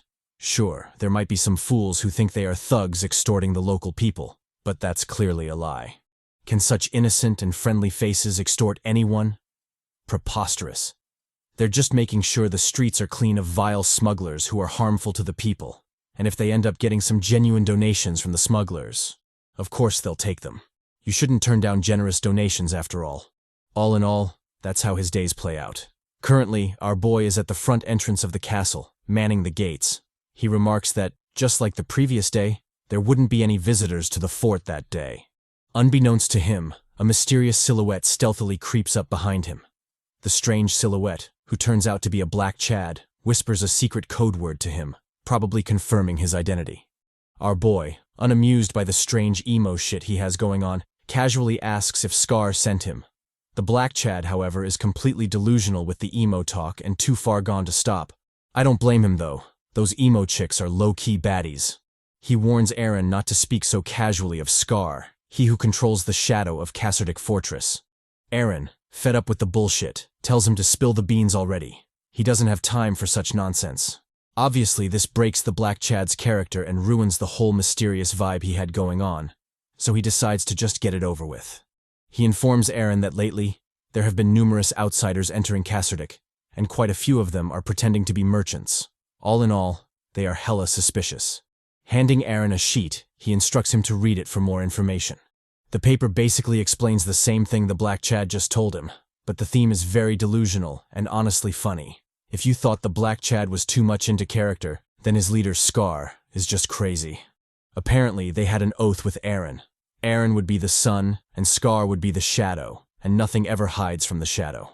I'm willing to bet my left nut the so-called oath is just his imagination. Our boy probably knows nothing about it. Anyway, he furiously scrunches up the paper and throws it away, saying he's too busy for such nonsense. The minion Chad, shocked by the blasphemy against the Lord of Shadows, scrambles to catch it. Aaron, with a menacing look, instructs him to report to Scar, warning him that he doesn't have time for his games. What kind of shadows? Lord of Shadows, his ass. And yes, he genuinely said that. I ain't making it up this time. The minion Chad sulks about Aaron's disrespect, but our boy doesn't care. He swiftly shushes him away. Inwardly, he remarks that many outsiders coming to CHADY is great for their economy. What could possibly be wrong with that? I honestly don't know if he's being sarcastic or if he's just dumb as fuck. Guess we'll just have to wait and see. As he's still busy with his thoughts, an approaching horse-drawn wagon catches his attention. Locking in, he shouts at Carter, the sleepyhead, to wake up. It was time to make some money. Approaching the driver, he instructs him to stop. Soon, however, his expression changes, shocked by the sight before him. This bastard driver was just too suspicious, his villainous vibe too obvious. Deciding to arrest the sketchy bastard, he reaches for his sword. To his surprise, however, Carter walks up and warmly welcomes the new guy, calling him Dornoa. Turning to Aaron, Carter introduces him to the sketchy man. Apparently, the medieval pimp-like man had been transferred from the upper part of Mosark to CHADY. He'd first seen him during a random check a while ago. The obviously sketchy bastard greets Aaron, remarking that he's way more handsome than he'd expected. Acknowledging the captain's hard work and struggles, he pulls out a bag of coins. Aaron, noticing the obvious attempt at bribery, grits his teeth. Just when I thought our boy would drag this bastard out, he does a complete 180, laughing heartily with the sketchy man, even calling him brother. Damn. Money really does talk. Carter, with a flushed face, turns to Dornoa, asking if he has what he gave him the last time. The merchant swiftly complies, pulling out a suspicious capsule full of pills. Carter, like a true junkie, beams at the sight, marveling at how they'd knocked him out the last time. Noticing Aaron's interest, he visibly pales and moves away, begging Aaron not to take it away from him. Aaron, offended, tells him to relax. He wasn't that trashy, after all. Turning back to the suspicious merchant, Aaron informs him that they still had to search his wagon, but it should be okay because he didn't have any suspicious things on him, right?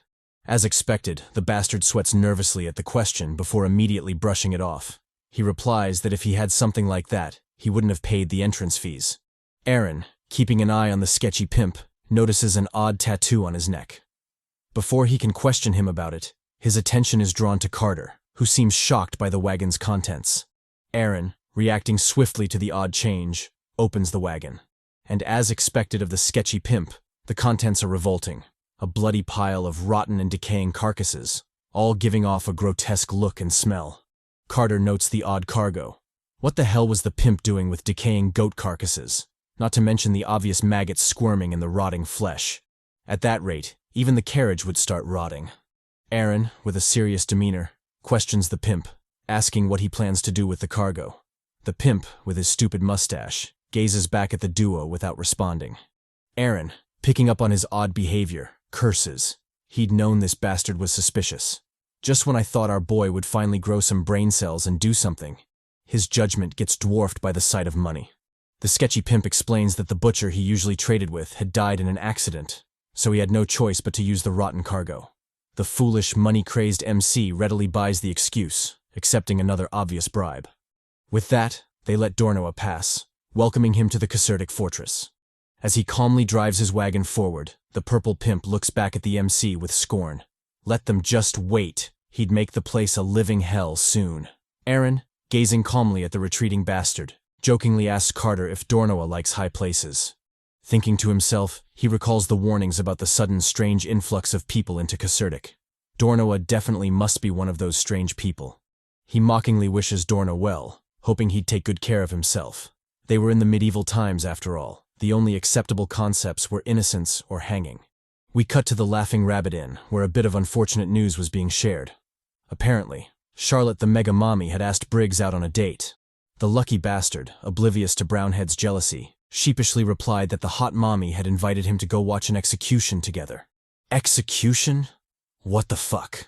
Aaron, calmly eating his meal, commended Charlotte for being ballsy. She apparently had more guts than some of you down-bad chads. Brownhead, the jealous virgin, seethed in rage, cursing his luck. If even people like Briggs could get bitches, why not him? Aaron, finally noting the odd date location, wondered if Charlotte thought an execution was a cultural event or something. They really were medieval bastards. Briggs, the gentle giant, oblivious to Aaron's mocking thoughts, beamingly replied that he planned to gift Charlotte his mother's homemade bread. This revelation shocked the duo, their faces paling visibly. With a trembling fist, Aaron inquired if he meant the dog-shit fish bread. Briggs confirmed this. However, he was surprised by the duo's odd reaction. From Aaron's sulking form and Brownhead's gagging, we can tell the bread was nothing short of a culinary nightmare. Briggs, enraged by their reaction, defended his beloved mother's cooking, telling them that it was a delicacy and very famous back in their hometown. The MC mockingly replied that everyone from that place must have shit tongues and noses to be able to love such garbage. He didn't mean to offend Briggs's mother, but that bread was straight trash.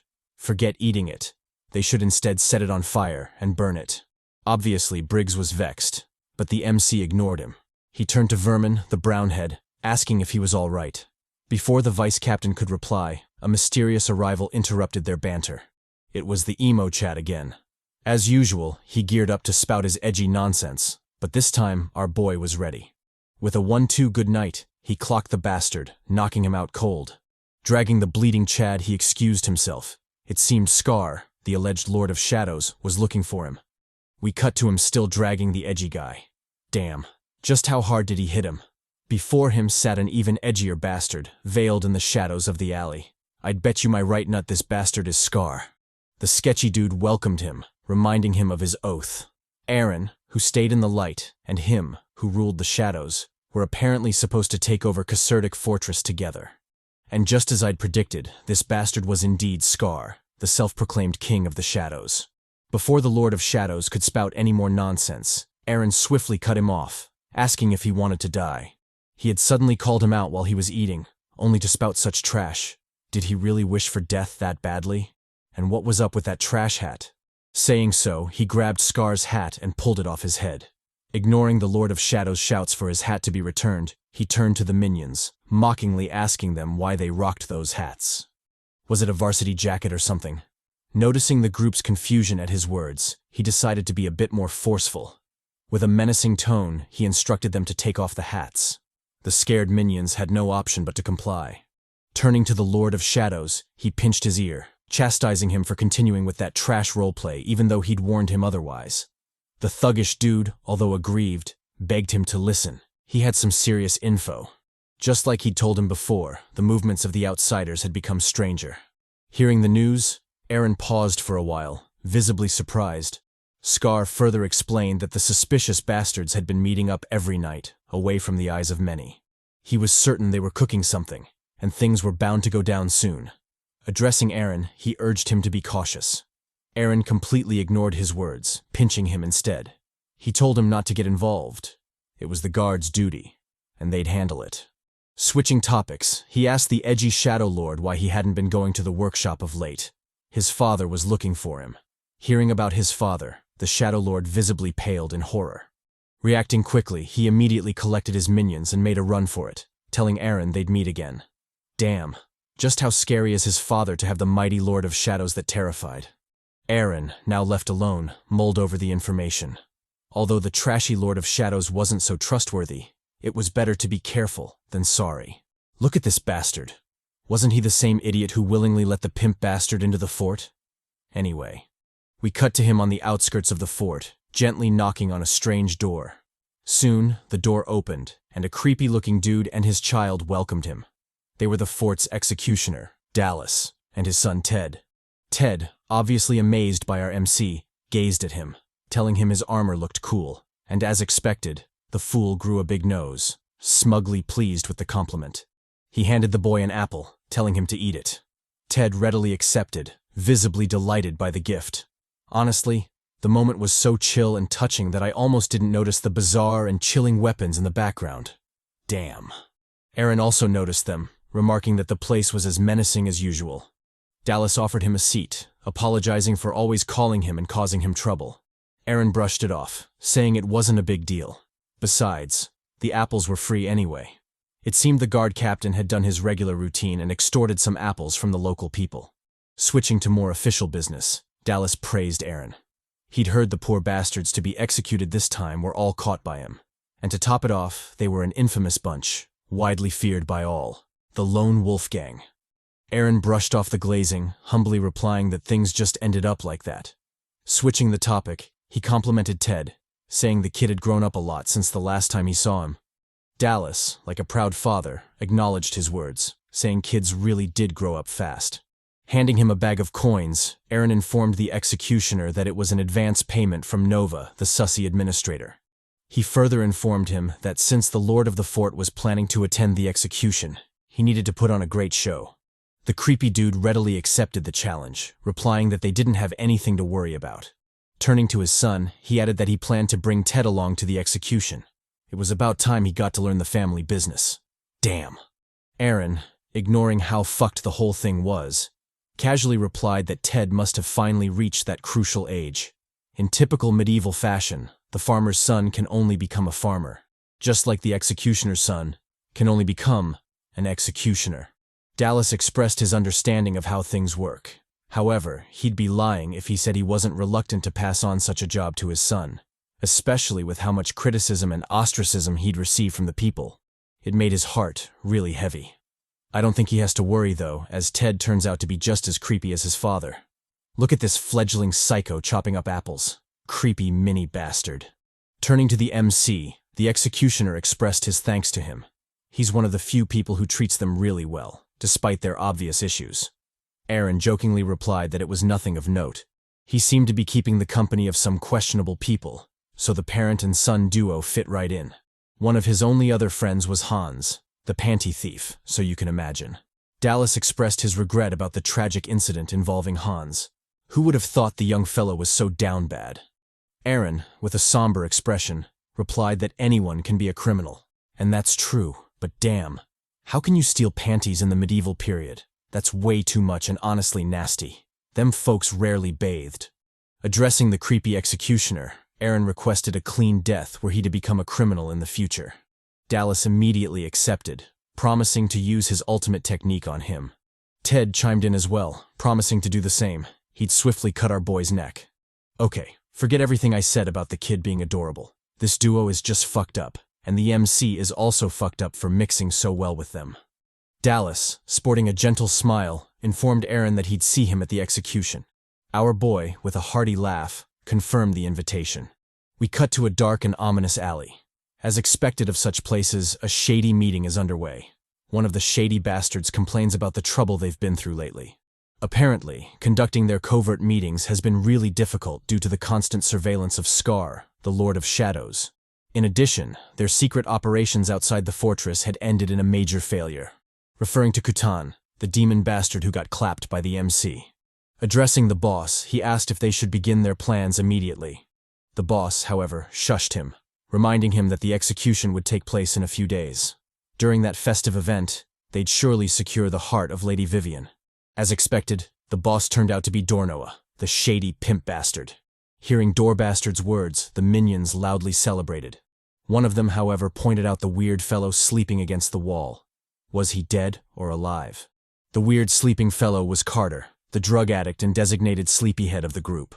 It seems, although incompetent, the guard captain of Casertic is indeed making some moves. We fast forward to Execution Day, which for the medieval bastards doubles as a grand festival. The Casertic town square, the venue for the festival, is bustling with activities as expected. Different vendors are busy marketing their goods, hoping to make some quick cash. Of all the vendors, however, one in particular stands out, drawing a considerable amount of attention. Loud cheers, applause, and wows reverberate as the townsfolk marvel at the ingenious spectacle playing out before them. Who knew beer could be cold? The ignorant bastards were so mesmerized that they forked over all their coins, eager to give it a shot. Canna, the mini-fridge and the mastermind behind this feat, strikes a cool pose, pride evident in her demeanor. Beside her is the Bunny Mommy, aka the secret slave driver, also selling another hot hit for their stall, bread dipped in strawberry jam. Business boomed so much that two unfortunate souls had to be roped in to help with the traffic, Vermin and Kale. The former, crying literal tears, curses his luck. To think the proud second-in-command would be reduced to a mere waiter. Kale, equally vexed, dishes out threats to the customers, promising them death if they dared to steal bread from the stall. Bunny Mommy, completely ignoring their shenanigans, cozies up to Aaron, thanking him for his ingenious idea to serve the hot hits of the day. Especially Canna's cold beer, it was a tremendous success. Our boy, taking time to gloat smugly, replies that his intuitions are always correct. It can't be helped if he's just so brilliant. Well, I don't know about that. If anything, I believe Aaron is a nincompoop. He's so dumb I had to hit the dictionary to pull up that big word. Aaron, taking a moment from his self-glaze, remarks that the idea wasn't all that grand. Actually, it was nothing more than marketing using association. The backward medieval bastards treated executions like festivals, with some even dipping their bread into the death inmate's blood. With such backward practices, it wasn't hard to come up with the bread and red jam idea. Bunny Mommy, oblivious to his plagiarism, questions him on why he took Kana in. He claims it's because he wanted a cold glass of beer, but she knows that's not the real reason. It was rare for him to show such interest in anyone. Aaron, taken aback by her unexpected insightfulness, thinks about his real reason for taking Kana in. Back on Earth, before he was reincarnated, he'd once taken in a pitiful stray cat, giving it a home. To him, Kana reminded him of that stray cat, a creature down on its luck, desperately looking for a way out. Bunny Mommy was obviously unnerved by the news. Who could blame her? They were in the medieval era. Cats were associated with witches, so it's easy to understand how she felt. Heck, maybe in her mind, Aaron was a sultry witch in disguise. As they were talking, an aggrieved voice called out. Vermin, still with tears in his eyes, complained about working there, especially during their precious break. Surely proud guards like themselves shouldn't be selling bread and alcohol, right? Aaron, having expected this complaint, told him to chill out. He informed him that crucial information had been unearthed, hinting at a dire attack during the festival. He should think of the waiter gig as undercover work, sort of like spy shit. Vermin, hearing about the cool 007 stuff going down, immediately perked up, his face blushing in excitement. Aaron, not bothering about his weird reaction, asked why only the duo had shown up. Where were the rest of the squad? Vermin replied that Brig was currently on his date with Charlotte.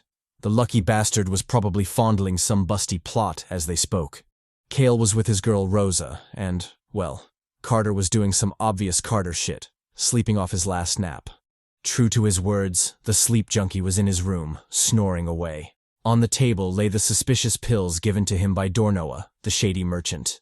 It seems something sinister was afoot. We cut to the dark and gloomy prison cells of the Kasserdic fort. Our boy, finally on some official business, wanders through the dim halls solo. Before him is an unexpected sight, the creepy kid, Ted. Calling out to him, Aaron asks what he's doing in such a dark and ominous place. The little creep, with a brilliant smile on his face, replies that their guests were feeling nervous, so he'd come to calm them down. Turning to the terrified thugs, he tells them not to worry. His dad had chopped off the heads of hundreds of people by now. He was sure he'd send them off without much pain. Aaron, hearing the fucked up words, especially from a little kid, rubs his head, calling him kind and nice.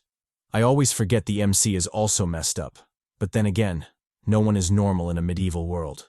One of the thugs, losing his shit from fright, charges at the MC, fear and panic evident on his face. With a gag on his mouth, he desperately tries to beg for mercy. Our boy, taunting the fool, tells him not to be so impatient. However, since he's in such a rush, he'll make sure he's the first to get his head chopped off. And true to his words, the poor fool is taken up first, the executioner's blade literally looming over his head. Without mercy, the executioner brings down his axe, cleanly severing the head of the poor fool. As his blood sputters down, the crazy medieval bastards rejoice in the bizarre festival, their cheers booming in the town square. Aaron, marveling at their odd practices, calmly walks another inmate to his doom. Inwardly, he remarks that executions in medieval times were not just festival celebrations for the folks, but also a form of political theater for the nobles. They used these macabre events as an outlet to relieve the citizens' suppressed violence, while simultaneously demonstrating the Lord's authority and dominion.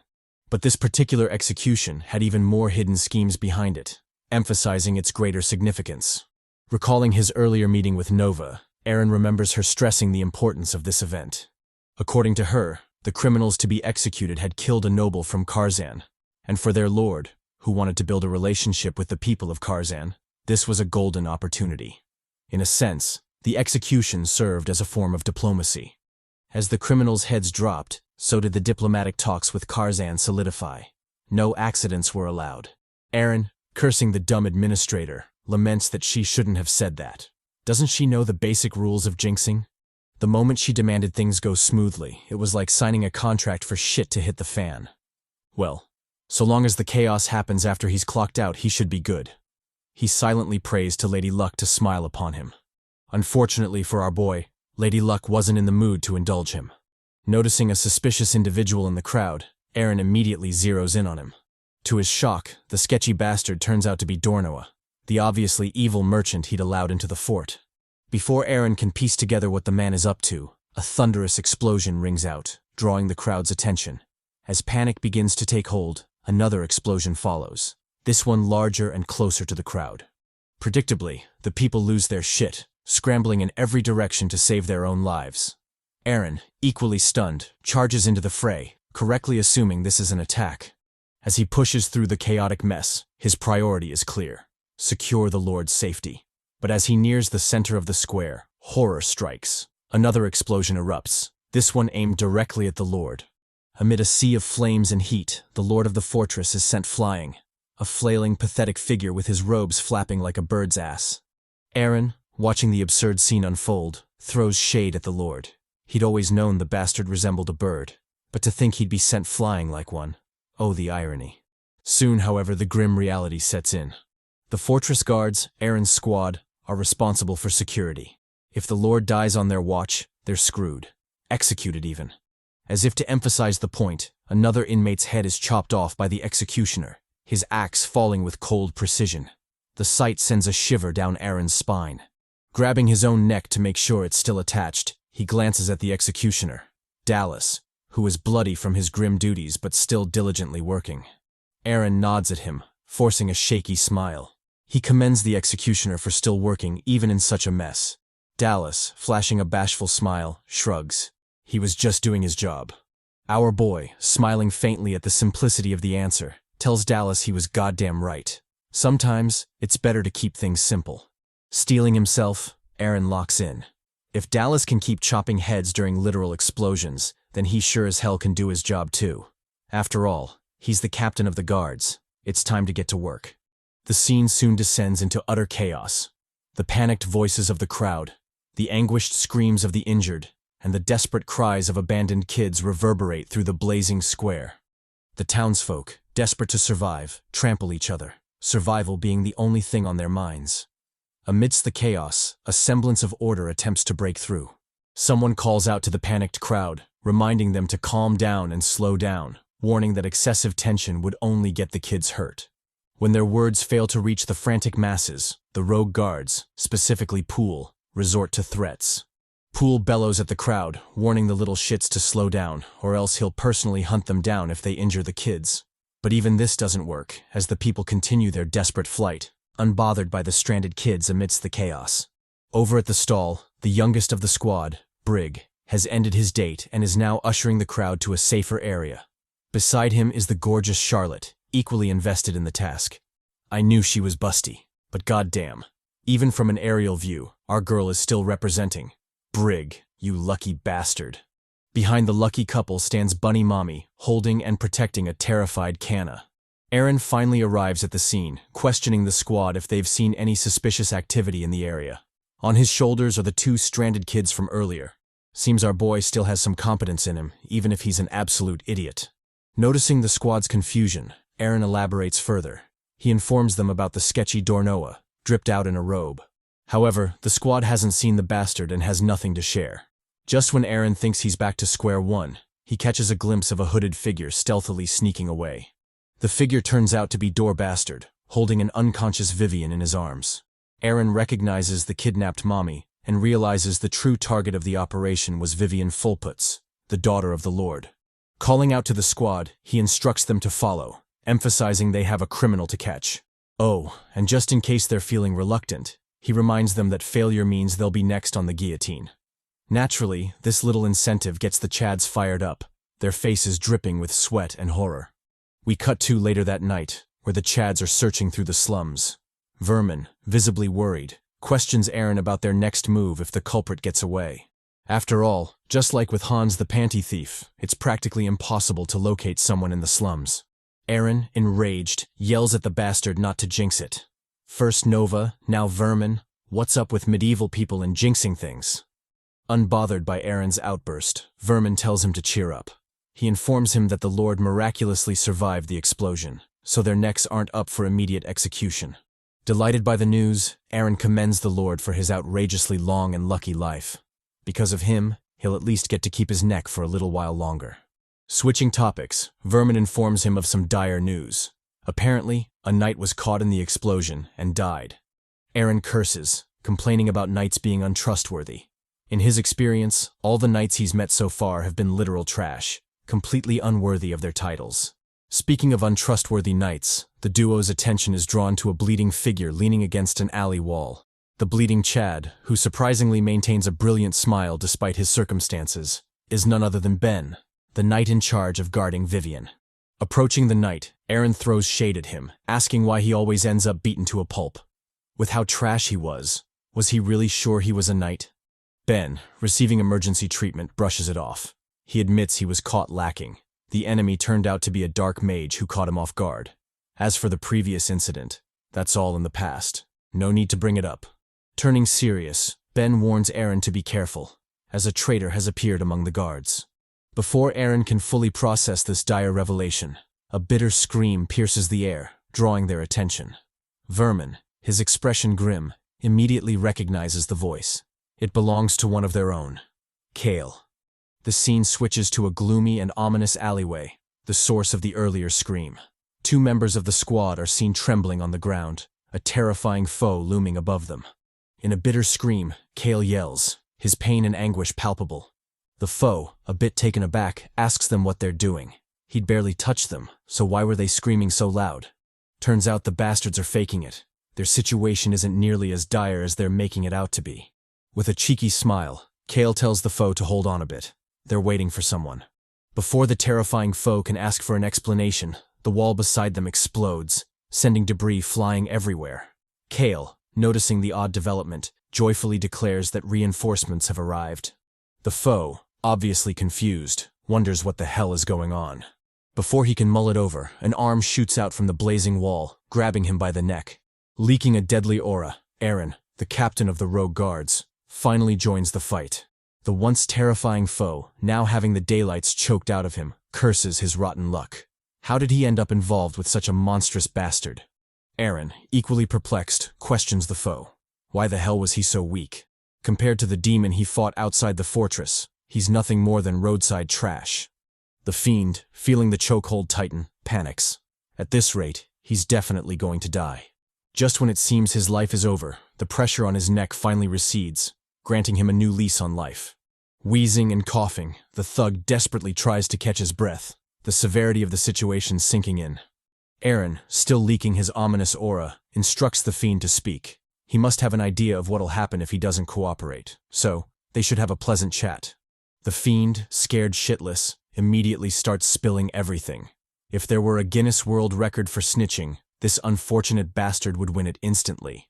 He confesses that Dornoa is the true culprit and reveals his target is Lady Vivian's heart. He even throws shade at the dark mage, calling him a fucked up piece of shit. Damn, Dornoa must have really sinned in a past life to deserve such a subordinate. The rest of the squad, watching from the sidelines, commends the thug for his great survival instincts. Surely, he's an honest Chad. Encouraged by the half-compliments, the thug snitches some more, revealing their headquarters, the lawless city of Tarumba. He also adds that Dornoa made a deal with a demon through the dark mage, a demon servant. Tired of his yapping, Aaron tells the bastard to shut it. Even he has a limit to snitching. Analyzing the situation, Aaron noted that the dark mages were basically the demon's subcontractors. However, what was so precious about Lady Vivian that the demons kept targeting her? The foe, equally oblivious, replied that he didn't know. Aaron, not one to overthink things, told the thug he believed him. Because he was so sincere, he'd spare his life. The thug, visibly delighted, thanked Aaron. As he was being escorted away, the thug casually chatted with the squad. He expressed his relief at surviving the monster Aaron, adding that, thankfully, he hadn't been screwed up by that demon. Aaron, now free to mull over the situation, remarked that it was unnecessarily complicated. The demons had their minions, and the minions had their own lackeys. All of it seemed pointless to him. That being said, just what was up with Lady Vivian for all those shady folks to be aiming for her? What was her true identity? Before he could figure it out, a gentle voice called out, addressing him as Captain. Walking out of the ominous shadows was none other than Sleepyhead Carter, a member of the squad. With a suspicious gaze, he commented on how dazzling the night was. Aaron, surprised to see the man awake, asked how that was possible.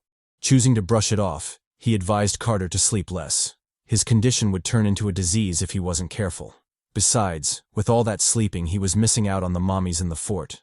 Carter, aggrieved, complained that he couldn't control himself. It was a shame to miss out on the mommies, but it couldn't be helped. Closing in on Aaron, he asked in an ominous voice if he knew the pain of not being able to sleep. It was a nightmare. One that left his mind foggy and everything else blurry. But Aaron shouldn't worry about it because he'd make sure to gift him eternal sleep. Saying so, Carter drew his blade and stabbed at Aaron. The MC, reacting quickly, drew his own blade, blocking the attack. With a deadly glare, he stared down Carter. Carter, now leaking an ominous purple aura, matched his gaze. With this, the traitor amongst the guards was revealed. Cassardic's own sleepyhead, Carter.